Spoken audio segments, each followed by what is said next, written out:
Bon matin, ici Lucinda Gabriel. Alors, ce matin, on est le 30 août 2020 et aujourd'hui, je veux vous parler de comment prier. Parce que cette semaine, je demande au Seigneur à toutes les semaines, qu'est-ce que tu veux que je partage? Et je porte toujours attention à ce qui se passe autour de moi et j'avais vraiment l'impression qu'on a besoin de se rappeler comment prier? Parce qu'il y a beaucoup de gens qui disent qu'ils ne voient pas de miracle, ils ne voient pas de guérison et je crois que c'est la raison, c'est la façon qu'ils se prient. Et deuxième chose, c'est que avec ce qui se passe dans le monde, j'ai aussi vu en passant quelque chose qui demandait que le COVID soit guéri ou éliminé. Et donc cela aussi m'a porté à poser plein de questions. Alors, je vais partager avec vous ce matin qu'est-ce que le Seigneur m'a dit par rapport à tout ça. Donc, bonjour à Petite Fleur Larose et Louisette, ma sœur, ce matin. Bienvenue. Merci d'être là, d'être toujours au poste, hein, tous les dimanches. Merci. Donc, le temps passe vite. On est déjà rendu à la fin août. On commence l'automne bientôt. Euh, Et cela m'a porté à réfléchir aussi à tout ce qui s'est passé dans les 2 dernières années, puis comment le Seigneur a transformé ma vie. Donc, je veux partager tout d'abord, une petite, expérience que j'ai vécue avant que le Seigneur me parle, OK, il m'a donné un message de prier pour les gens. Donc, avant ça, il s'est passé quelque chose. Puis je veux tout d'abord partager ça. Donc, c'était un vendredi soir, je pense que c'est le 1er juin 2018. Et je suis tombée sur un gars qui s'appelle Stephen Bankers. Je vais essayer de partager son lien de sa vidéo là, par la suite. Mais quand j'ai tombé là-dessus, puis il avait partagé un témoignage, comment que lui a trouvé Jésus. Et ensuite, il y avait une autre vidéo qui suivait qui disait preuve que le nouvel âge est cette année. Et quand j'ai regardé cette vidéo-là, j'étais estomaquée. Tellement estomaquée que j'ai appelé ma grande amie Michelle, que le Seigneur a réveillée un mois après moi. Puis elle était vraiment la seule personne dans ce temps-là qui était réveillée. Euh, et ça m'a vraiment, vraiment touché cette vidéo-là. Puis je vous encourage, ceux d'entre vous qui sont toujours dans le nouvel âge, d'aller écouter cette vidéo-là. Puis ceux qui sont là ce matin, ma chère Louiselle ou Nicole, si vous connaissez la vidéo dont je parle, partagez-la. C'est Stephen Bankers. Sa vidéo, euh, c'est quoi donc? Je cherche. Une preuve que le nouvel âge est satané. En tout cas, c'est tellement bien fait. Et c'est une personne qui a vraiment fait ses recherches. Et il a eu cette révélation aussi de Jésus. Euh, Quand j'ai vu ça, j'ai appelé ma chum Michel. On a pleuré 3 heures au téléphone ensemble. Parce que je savais que ceci allait changer ma vie pour toujours. Puis ça m'a vraiment amené à comprendre que ce que je faisais, c'était pas nécessairement de Dieu. Donc ça, c'était vendredi soir. Puis le dimanche matin, à 5 heures du matin, j'entends une petite voix dans ma tête qui me dit, tu ne me sers pas. Et là, je me suis dit, ben, qu'est-ce que tu veux dire, je te sers pas? Tout ce que je fais, c'est pour toi. Je savais que c'était le Seigneur qui me parlait, que c'était Dieu. Puis j'ai dit, ben, tout ce que je fais, c'est pour toi. Et là, il dit, quand les gens vont à toi, ils ne viennent pas à moi. Je me dis, ouais, c'est vrai. Hein? Vous savez, ceux qui m'écoutent ce matin, qu'on se consultait entre nous, puis on allait, tu sais, on se consultait pour parler aux anges, parler aux personnes décédées, mais personne d'entre nous allait à Jésus parce qu'on ne le connaissait pas. Moi, je parlais avec Dieu, mais je ne savais pas dans ce temps-là que Jésus est Dieu. Ça, je ne le savais pas. Donc, troisièmement, il me dit, et comment peux-tu savoir, comment peux-tu être certaine que d'où provient ton information? Puis là, j'ai dit, ouais. Donc, j'ai dit ça, ça veut dire que ça ne vient pas nécessairement de toi. Tu sais. Donc, c'est là que Dieu m'a fait comprendre que les anges avec lesquels je parlais, ce n'était pas nécessairement ces anges à lui. que c'était les anges du démon. Et ça m'a pris du temps à tout déballer ces choses-là en lisant le Nouveau Testament, mais j'ai compris à un moment donné, c'était bien ça, parce que c'était écrit que même Satan se déguise en ange de lumière. Donc, c'est ça. Donc, ça m'a amené, en tout cas, à comprendre tout ça. Et la dernière chose qu'il m'a dit, c'est après que je lui ai posé la question, parce que là, j'ai dit, ben, qu'est-ce que tu veux que je fasse avec toutes ces personnes-là qui viennent à moi, qui sont désespérées? Puis la voix de Jésus m'a clairement dit, prie pour eux, prie avec eux et enseigne-leur comment prier. Donc, cette semaine, je me demandais, est-ce que je vous enseigne comment prier? Puis là, je pense que ça fait un petit bout que je n'ai pas partagé ça avec vous. Puis je suis certaine que dans les 2 dernières années, j'en ai parlé quelque part, puis peut-être à quelques reprises, mais j'avais vraiment envie ce matin de repartager ça avec vous parce que il y a des nouvelles personnes qui m'écoutent, qui ont besoin de l'entendre pour la première fois. Puis peut-être ceux d'entre vous qui l'ont déjà entendu, vous avez besoin d'un rappel. Hein? Donc, je vais partager ça avec vous. Donc, bonjour à ma soeur Nicole, Champoux, René Gagné, mon frère Didier, bon matin, merci d'être là. Puis Didier, c'est peut-être lui qui a cette vidéo qui est traduite de Stephen Bankers, Didier, qui s'appelle la preuve que le nouvel âge est satanique. Je pense que tu l'avais peut-être traduit ou quelque chose. En tout cas, mais je vais le partager plus tard, je vais le retrouver. Donc, cette semaine, je me suis posé des questions par rapport à comment prier en général. Donc, il y a différentes choses pour lesquelles on peut prier, puis on va commencer avec la guérison physique.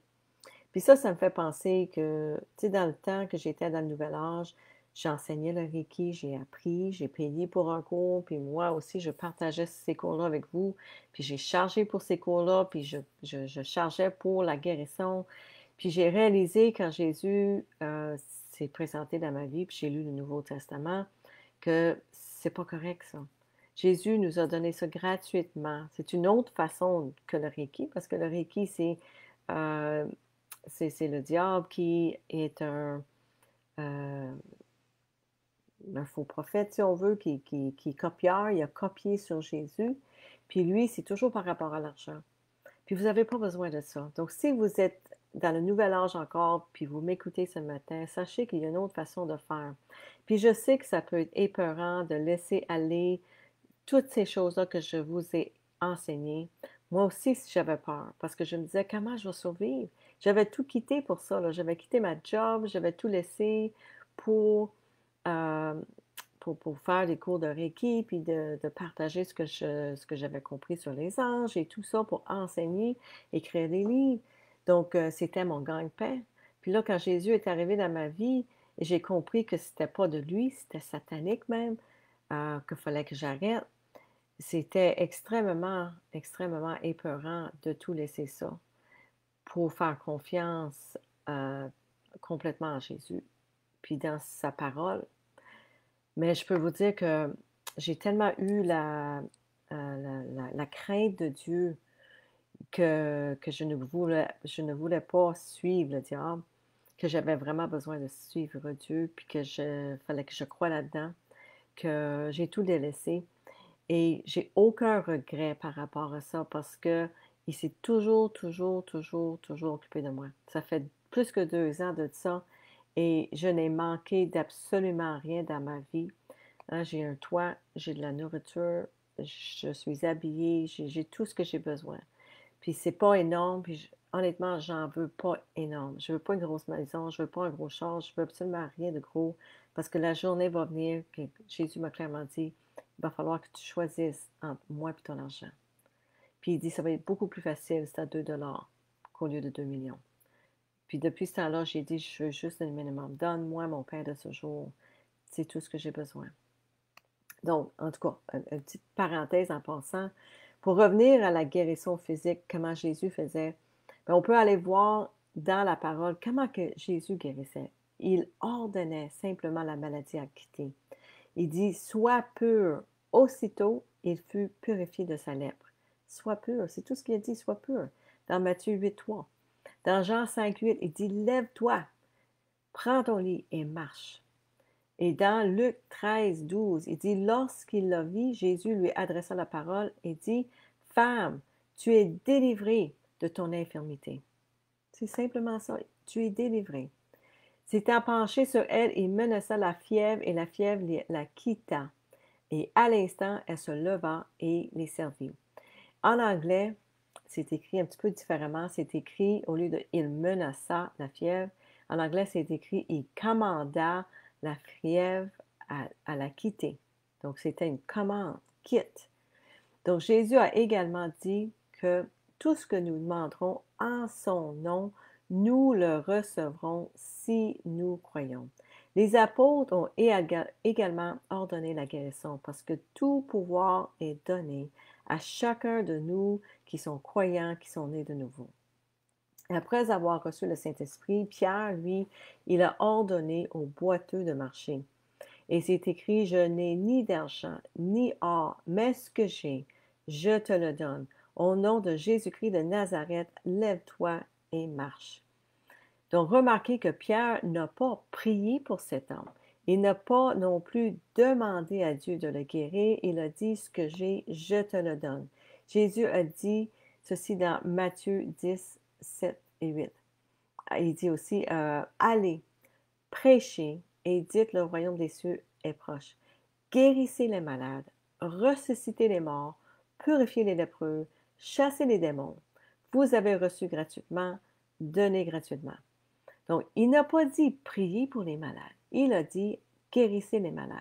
Il a, euh, il a dit, euh, il a dit purifier les lépreux, ressusciter les morts et chasser les démons. Jésus a aussi dit que dans Marc 16, voici les miracles qui accompagneront ceux qui auront cru. En mon nom, ils chasseront les démons, ils parleront de nouvelles langues. Donc le problème aujourd'hui, c'est que beaucoup apprennent de leur religion que ce n'est pas pour aujourd'hui, tous ces miracles-là. Mais Dieu est le même hier, aujourd'hui et demain. Donc, demandez à Dieu, est-ce que c'est la vérité? Ne me croyez même pas. Allez lire le Nouveau Testament pour vous-même, puis demandez à Dieu, mettez-vous à genoux, puis priez au Seigneur, puis demandez, est-ce que tu es vrai? Est-ce que tu existes? Est-ce que tout ce que Lucinda dit, est-ce que c'est vrai pour aujourd'hui, ça? Demandez-lui, et il va vous le démontrer.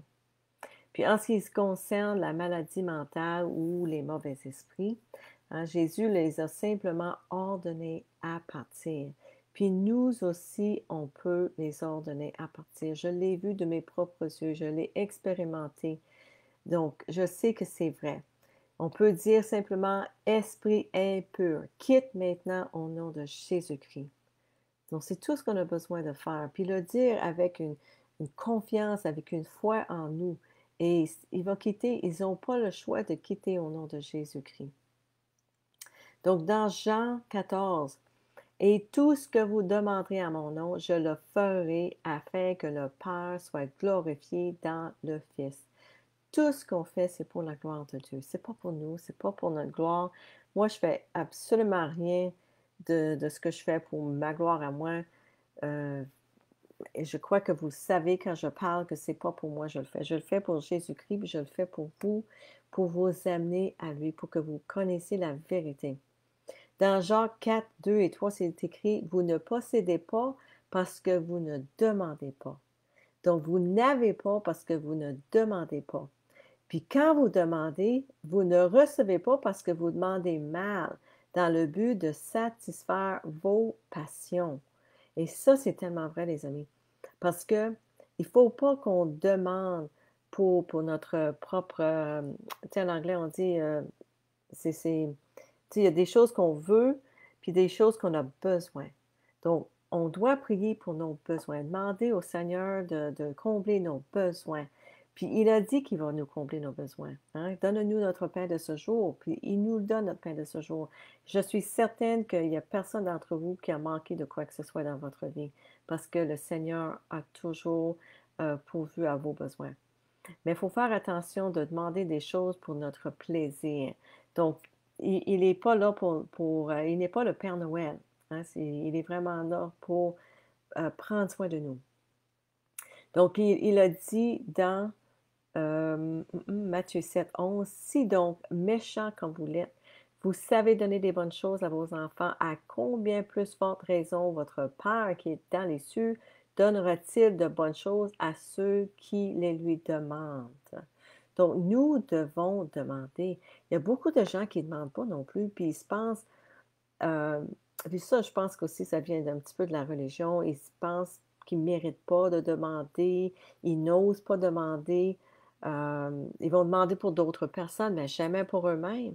Mais nous devons demander, puis demander avec une foi qu'on va le recevoir parce qu'il nous aime, puis il veut notre bien. Puis même que c'est écrit que il connaît nos besoins avant même qu'on les demande. Donc, on doit demander. Jésus avait la foi. Il n'était pas insouciant dans ses prières, puis ni les apôtres non plus. Puis nous autres non plus, on doit avoir la foi, nous autres aussi, comme eux autres. Jésus nous a laissé une grande commission, qui est un commandement. Ce n'est pas une recommandation, ou si ça vous tente, ou si vous avez le temps. Jésus a dit dans Marc 16, allez par tout le monde et prêchez la bonne nouvelle à toute la création. Il n'a pas dit quand ça vous tente, ou si ça vous tente. Il dit allez par tout le monde et prêcher la bonne nouvelle à toute la création. Puis il y a des gens qui vont dire, ben là, ça c'était pour les apôtres. Mais les apôtres étaient appelés à faire des disciples. Puis les disciples sont appelés à faire des disciples, pour faire des disciples, pour faire des disciples, pour faire des disciples. Puis nous, aujourd'hui, on est des disciples de Jésus. Et les disciples de Jésus, on est commandé les mêmes choses qui ont été commandées aux apôtres. Allez prêcher par tout le monde, prêcher la bonne nouvelle à toute la création. Il continue à dire, celui qui croira et qui sera baptisé sera sauvé, mais celui qui ne croira pas sera condamné. Mais voici les miracles qui accompagneront ceux qui auront cru en mon nom. Ils chasseront les démons. C'est pas écrit, ils vont prier pour que les démons quittent. Non, ils chasseront les démons. Ils parleront de nouvelles langues. Ils saisiront des serpents. S'ils boivent quelques breuvages mortels, ils ne leur feront point de mal. Ils imposeront les mains aux malades et les malades seront guéris. Je pense que c'est très clair. Ils imposeront leurs malades et les malades seront guéris. C'est pas écrit qu'ils vont prier ou supplier pour que les malades soient guéris. Non. Ils imposeront les mains aux malades et les malades seront guéris. Puis ça, c'est ceux qui ont la foi. Donc, nous devons prier au Seigneur pour plus de foi. Nous devons commander avec foi. Il suffit de la foi d'une graine de moutarde pour déplacer une montagne. C'est ce que Jésus nous a dit. Donc, nous avons besoin de bâtir cette foi-là pour la faire grandir, cette graine de moutarde. Il faut, tu sais, une graine, là, quand on la plante, il faut l'arroser, il faut en prendre soin, elle a besoin du soleil. Donc, il faut qu'elle grandisse pour être un arbre qui est grand. Donc, c'est la même chose pour notre foi. Si on n'utilise jamais notre foi, si on sort jamais de notre maison, on se lève jamais de notre divan, puis on ferme jamais la télévision pour aller prier pour quelqu'un, on ne verra jamais, jamais de miracle dans notre vie. Mais il faut qu'on commence quelque part pour prier pour quelqu'un, puis plus que ça va, ben plus que notre foi elle va grandir, puis on va voir des miracles dans notre vie. Donc, puis je suis certaine que mes frères et sœurs qui sont à l'écoute, parce que je suis en train de prêcher à la chorale qui est ici ce matin, Didier en a vu plein de miracles, Louiselle aussi. Donc, puis ils ont déjà prié pour des gens, c'est ça. Puis ils ont vu des miracles. Moi aussi, j'ai vu des miracles. Puis si jamais vous m'écoutez ce matin, qu'importe où ce que vous êtes dans le monde, si vous avez besoin de voir un miracle, écrivez-moi. Puis moi, je vais vous mettre soit en contact avec quelqu'un qui est près de vous, qui pourrait aller prier pour vous, ou moi-même, je vais prier avec vous pour que vous verrez un miracle dans votre vie. Le Seigneur veut vous amener à la foi. Il veut que vous croyiez en lui. Il va tout faire pour amener la gloire à son Père, comme il a dit. Donc, euh, Jésus savait comment les choses allaient se passer. Puis, tristement, il a dit, quand le Fils de l'homme viendra, trouvera-t-il la foi sur la terre? Moi, je trouve ça tellement triste quand j'ai lu ça, puis j'ai compris ce qu'il voulait dire. Il parlait pas des non-croyants, il parlait des croyants, des religieux. Est-ce que eux autres, ils vont avoir la foi, mais que je revienne? Puis pour ceux qui sont pas encore croyants, qui n'ont pas encore lu la Bible, remarquez que Jésus a dit, quand le Fils de l'homme viendra, ça veut dire qu'il va revenir. On s'approche à ce temps-là, mes amis, dans le monde, que le Seigneur va revenir dans le ciel et tout le monde va le voir. Tout le monde va se mettre à genoux devant lui. Tout le monde va pleurer parce qu'ils vont voir que c'est la vérité. Donc, Petite Fleur, la Rose a dit qu'elle aussi a vu des miracles. Oui, c'est ça. Si on est croyant, puis qu'on a déjà prié pour quelqu'un ou quelqu'un a déjà prié pour nous, on a vu des miracles. Jésus est mort sur la croix pour que nous soyons guéris. Donc, je ne sais pas si je l'ai dit en français, mais en anglais, je l'ai dit. Les gens se posent la question, ben, c'est pourquoi suis-je malade? Ben, c'est le péché qui aime la maladie. Et Jésus est mort pour la rémission de nos péchés. Il est mort sur la croix pour nos péchés. Il a amené tous nos péchés sur la croix. Alors, quand on croit en lui, puis ce qu'il a fait pour nous, euh, par ses meurtrissures, on est guéri. C'est ça que ça dit dans la Bible. Donc, il faut qu'on croit là-dedans. Donc, une fois qu'on croit dans Jésus-Christ, ce qu'il a fait pour nous sur la croix, qu'il a amené nos péchés jusqu'à la croix pour nous, puis que par ses meurtrissures, on est guéri. Quand on se remet à lui, qu'on se repent, on se détourne de nos péchés, on se fait baptiser dans l'eau pour se faire laver de nos péchés, puis qu'on reçoit le Saint-Esprit, après ça, on est supposé d'être complètement guéri. Et si vous êtes remis à Dieu, à Jésus, et vous vous êtes baptisé et vous avez encore de la maladie, appelez-moi, contactez-moi et nous allons prier pour vous parce que vous devriez être complètement guéri. Donc, c'est ça. Puis d'un autre côté, je vais vous parler des choses que j'ai vues passer sur Facebook cette semaine. J'ai vu des articles passer sur les réseaux sociaux qui disaient une prière pour que le COVID disparaisse au nom de Jésus. Et je me suis posé des questions à ce sujet. Est-ce que nous devrions prier pour que le COVID disparaisse? Ou est-ce qu'on devrait prier pour que cette pandémie soit utilisée pour sa gloire? Hein? Devrions-nous prier pour que la vie revienne à la normale ou devrions-nous prier pour que les âmes soient réveillées par ce qui se passe dans le monde? Donc, cela m'a fait penser à Frère Yon. Si vous avez lu son livre The Heavenly Man, je sais que ma sœur Louiselle est en train de le lire présentement. C'est l'homme de Dieu, l'homme du ciel ou quelque chose de même. Le titre en français, c'est quoi, Louiselle, si tu peux nous l'écrire? Donc, Frère Yon, c'est un chrétien chinois qui a été torturé en prison en Chine pendant de nombreuses années. Il est vivant encore aujourd'hui, il est dans la soixantaine aujourd'hui. Et à un moment donné, il écrit qu'il a dit à son église, il dit, ne priez pas pour que je sois libéré de la prison, mais priez pour que la volonté de Dieu soit faite et pour que beaucoup d'âmes se repentent, se détournent et viennent à lui. Et j'ai trouvé ça extraordinaire parce que Frère Young était vraiment concentré sur euh, pour sauver les âmes. C'était pas pour lui, puis sauver son âme à lui ou sauver son corps de la prison. Il voulait simplement sauver les âmes pour les amener à Jésus. Donc, nous ne prions jamais, puis il a continué à dire, nous ne prions jamais pour notre gouvernement, ni les injurions. Au lieu de cela, nous avons appris que Dieu contrôle à la fois notre propre vie et le gouvernement sous lequel nous vivons. Dieu a utilisé le gouvernement chinois à ses propres fins, modelant et façonnant ses enfants comme il l'entend.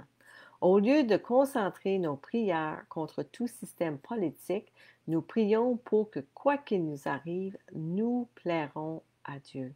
C'est-tu assez beau? Nous aussi, nous devrons prier que nous plairons à Dieu.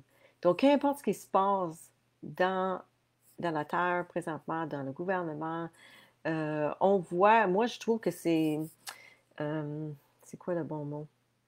Euh, je suis fière des personnes qui se lèvent contre le gouvernement présentement. Je crois que c'est même nécessaire. Il y a une certaine partie du peuple qui sont à moitié réveillés, qui sont dans les rues, puis qui ils se battent euh, pour leurs droits et leur liberté. Puis je crois que c'est important.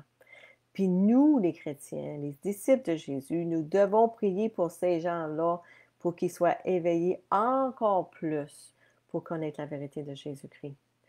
Parce que c'est de là qu'on peut voir tout ce qui se passe dans le monde. Et je crois que nous aussi, les chrétiens, les disciples de Jésus, nous devrions prier euh, à Dieu, au Seigneur, pour que, pour que le Seigneur règle les choses entre le bien et le mal. Parce que c'est là, comment il s'appelle? Paul, il l'a dit, nous ne nous battons pas contre la chair et le sang. Donc, ce n'est pas des personnes contre lesquelles on se bat. On se bat contre les esprits et le diable dans le ciel. OK? Donc, ça, c'est dans Éphésiens 6. Si vous voulez lire au complet, je ne trouve pas mes mots en français ce matin, mais dans Éphésiens 6, c'est bien écrit par Paul que nous ne battons pas contre les personnes ici sur la terre. Eux autres sont contrôlés et manipulés par le diable. Donc, c'est là à partir de là que nous devrions prier au Seigneur de régler ces choses-là. Donc, nous aussi, en tant que croyants, devrions prier pour que Dieu nous utilise pour sa gloire. Nous devrions prier pour que Dieu utilise tout, même le virus, pour gagner des âmes pour son royaume, pour ramener la moisson, pour retrouver les brebis perdues, pour ramener tout le monde à la maison.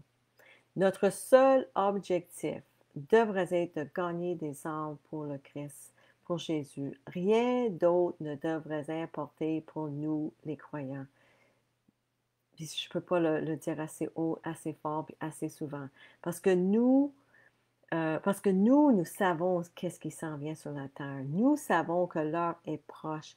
Et c'est le dernier appel à tous les hommes pour se repentir et se faire baptiser, de croire en Jésus-Christ, qu'il est notre Sauveur et notre Seigneur. Donc, c'est important que tous soient nés de nouveau dans le royaume de Dieu. Donc, pour terminer, euh, prions. Prions pour que la volonté de Dieu soit faite et que nous plairons à Dieu. Père, nous te prions pour tout ce que tu as fait pour nous. Nous te prions pour ton Fils Jésus-Christ, pour avoir fait un chemin pour nous vers toi quand il n'y en avait pas, pour avoir sacrifié ton Fils pour nos péchés, pour nous les croyants puissent avoir la vie éternelle avec toi. Merci pour ton amour, ton confort, ta miséricorde et ton pardon. Père, nous prions pour que tu nous utilises et que tu utilises cette crise dans laquelle on se trouve maintenant pour réveiller beaucoup de gens autour de nous. Nous prions pour que dans leurs difficultés, ils pensent à t'appeler pour de l'aide et car tu es leur seul espoir. Je prie pour que quand ils crient, pour que tu leur ouvres un chemin, qu'ils reçoivent la révélation que Jésus, toi, tu es le chemin. Je prie pour que ceux qui recherchent la vérité en ce moment te découvrent, Seigneur Jésus, car tu es la vérité. Je prie pour que tous ceux qui sont désespérés, qui sont sans espoir et qui veulent abandonner leur vie, qu'ils te trouvent, Seigneur Jésus, parce que tu es la vie. Et toi, nous pouvons tout surmonter parce que toi, tu es notre espérance, notre confort et notre Seigneur et notre salut. Père, nous prions au nom de Jésus-Christ pour que ton royaume vienne, que ta volonté soit faite sur la terre comme au ciel. Protège-nous du malin, de celui qui est malin, dans ces jours sombres à venir. Rends-nous audacieux. Donne-nous courage et fortifie-nous, Seigneur. Utilise-nous grandement pour ton royaume, afin que nous puissions être agréables à tes yeux. Amen, amen, amen. Donc, c'est ça mon message pour aujourd'hui. Apprenez comment prier. C'est important de prier d'une place de foi dans votre cœur, d'une place d'autorité, de pouvoir, parce que l'autorité et le pouvoir nous ont été donnés comme croyants. Et pour ceux qui sont encore dans le nouvel âge, qui peuvent m'écouter ce matin, moi, je prie pour vous, je prie que vous ouvriez vos yeux, vos cœurs, vos oreilles à la vérité de Jésus-Christ, que vous sachiez qu'il est le seul chemin. Il n'y en a pas d'autre, les amis. Puis ce qu'il nous a donné, euh, c'est la seule chose qui fonctionne vraiment pour la guérison. C'est ce que Jésus nous a donné. Il est mort pour cette guérison-là. Par ses meurtrissures, nous sommes guéris. Donc, je prie pour vous que vous viendrez à connaître la vérité. Si vous avez des questions, n'hésitez pas à m'écrire, à m'appeler. Je suis là pour vous. Donc, merci pour votre écoute. Je vais vous dire un petit bonjour à Monique Bergeron. Bon matin, ma belle. Et Nicole, qui a partagé le livre, ça s'appelle Le citoyen du ciel. Je pense que sur Amazon en France, vous pouvez trouver ça. Amazon.fr, édition Philadelphia au Canada. Ah oui, bon, ben, merveilleux au Canada. Donc, cherchez ce livre-là. Ça vaut vraiment, vraiment la joie de lire. C'est extraordinaire ce qu'il a vécu comme disciple de Jésus. Puis tout ce qu'il a appris, euh, c'est vraiment, vraiment extraordinaire. En tout cas, je ne peux pas le recommander assez. Donc, bonjour aussi à Sonia Benoît. Donc, merci, chers frères et sœurs, pour être là ce matin. Et je vous encourage de continuer à œuvrer pour le Seigneur parce que je vois que la plupart qui m'ont écrit, c'est des gens, c'est mes frères et mes sœurs qui sont déjà là, qui ont la foi, qui voient des miracles. Continuez et demandez au Seigneur de vous fortifier encore, puis encore plus pour son pouvoir. Parce que moi, c'est ça que je veux voir aussi encore plus. C'est, c'est vraiment les miracles pour amener les gens à Jésus. C'est pas juste ça, Jésus. Il n'est pas juste là pour des miracles, mais c'est, c'est des choses qui vont ouvrir les cœurs des gens pour voir la vérité. Donc, j'encourage fortement qu'on prie pour ça. Donc, merci beaucoup pour votre écoute. Que le Seigneur vous bénisse. Je prie que vous ayez une bonne semaine. Puis si vous voyez des belles choses cette semaine, partagez-les sur ma page et avec moi pour que nous puissions tous voir la gloire de Dieu. Donc, bonne semaine. Je vous aime. Soyez tous bénis. Bye bye.